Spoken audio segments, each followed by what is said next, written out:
My life has changed more in the last few months than it probably has in the last bloody decade. New baby, zero sleep. Well, I'm getting a little bit of sleep, but the routine is out the window as well. And the first thing everyone told me that I'd have to sacrifice is my training. They were so bloody wrong. I'm still prioritizing my health, my sleep, and my ability. And today I'm going to tell you exactly why, because the reason might not be what you think. My name's Lachlan, Stuart, and if you're tuning in for the first time, make sure you hit the subscribe button, but only if you enjoy this episode. Over the last decade, I've worked with over 1,200 men from workshops to one-on-one, and it's been one of the greatest privileges. I got into the space of coaching, trying to sort my own challenges out and wanting to build a better future for myself and now my family. And along the way, I've had the privilege to learn from great coaches and mentors and facilitate great events and do the exact same thing for so many blokes. And if you want to see some of the things that we're running, head over to my website, lachlanstuart.com.au, and you can find out more. But let's get into the episode. So here's what most people get wrong about staying healthy when life gets chaotic. They think it's about the discipline. Have you ever said that? It's like, I just want to be more disciplined with my training. I would love to be more disciplined with my getting up when the alarm goes. I would love to be more disciplined with my nutrition. And to me, discipline means it's another task that you need to tick off, something that you're trying to fit into your day. And this is where I differentiate the way of doing versus being and looking at it as a part of identity. Because for me, it's not about finding more discipline to do those things, to train more, to look after my mobility and to prioritize my sleep. It's part of who I am as a person. There are a few people who've been around me long enough to know what I truly believe in, how I live, breathe, and operate. And then there are people like yourself who maybe just listen to me on the podcast or on YouTube, and you go, does this guy really do what he speaks about? And unfortunately, I can sit here and say, yeah, I do. Unfortunately, not fortunately, but I wish I could show that to you, but I'm just going to sit here week in, week out, talking about the same stuff I've been talking about for almost the last decade on the podcast. But to me, it is honestly part of who I am. So I want to share with you, why I train, I protect my sleep, and I work on my mobility, because these are the things, not things that I do, but they're part of who I am. Right? And when life gets hard, the last thing that I'm going to abandon are those things, because they're the things that really keep me sane and allow me to work harder and build out of those tough situations and periods. I find it very interesting that people sacrifice the things that work well for them and go to vices that don't during the challenging times. And that, for me, just means you don't have the capacity to deal with, I guess, the level of the game that you're playing. Many of us want success. I'm sure you want success in your own way, shape, or form, as do I. And it's why I created my coaching program. Is called Full Capacity for the one-on-one, and it's called Alignment and Control for the group programs. But full capacity to me means you're going to continue to grow in which to the level that allows you to level up. So it's not just going, hey, I'm super strong, I'm ready to go to level 3, because why would you want to go to level 3 and deal with the challenges that are in level 3 if your capacity to expand your relationships and improve your marriage or your family is only at a level 1, and your ability to generate revenue and, I guess, create a life on your terms is only at level 1? Because when you go to level 3, it becomes a lot harder to bridge that gap because there's a lot more pressure. Does that make sense? So that's why I'm talking about full capacity. So for me, when it gets harder, I know that training, I know that sleep, and mobility is only a new one for me, but I'll share why it's important. But training for me means I'm continuing to prioritize my health and myself. And it's not just about how you look in the mirror. That's the last reason why I do it. But for me, I know that when I'm training well, I have this belief, I have this confidence that I'm only a few weeks away from being able to prepare for anything. I got invited to do High Rocks last week, I think it was, off a few weeks' notice, and I was like, I didn't even have to question whether I was fit enough to do it. I was able to do it. I'm now a hybrid rock star.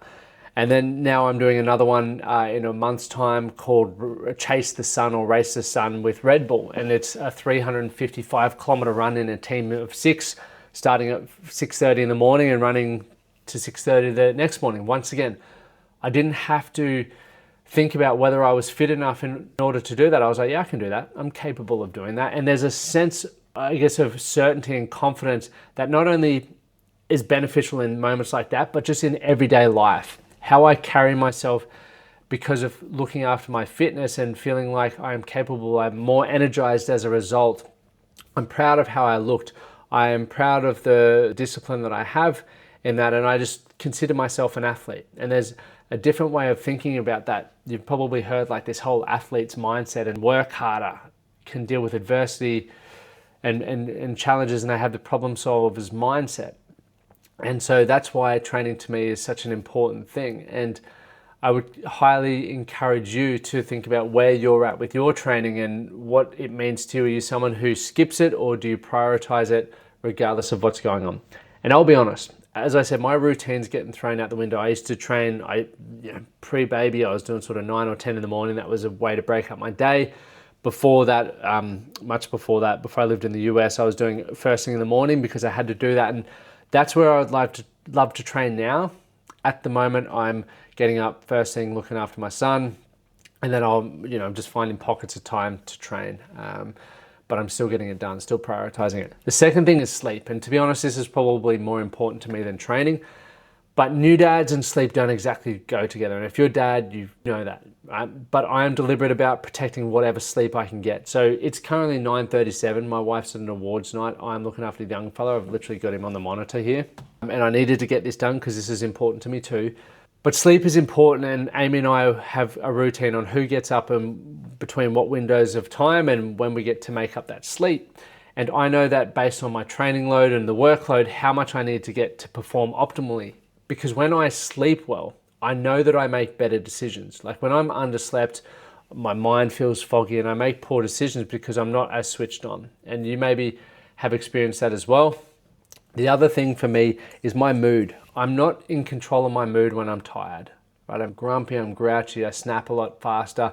So I prioritize my sleep because I want to have a mood that people enjoy being around and a mood that I'm comfortable being around, because I just used to be this sad, grumpy bastard. And I remember my wife saying to me once, it's like, I just don't even think you want to be with me. And I'm like, no, I do, but I just can't control my mood.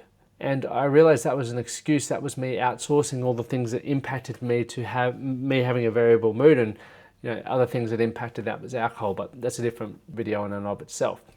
And the final one is mobility. Now this one surprised me a bit, honestly, because my body took a hammering during the 58 marathons, right? Like my hamstrings, it's been the first time in my life I haven't been able to touch my toes or sit in a deep squat.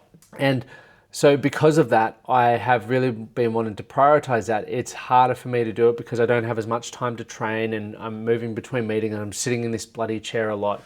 So my hamstrings and my back are starting to ache a lot more. So it's something that I'm prioritizing. I'm just doing 5 minutes a day. Literally, that's not a very big commitment.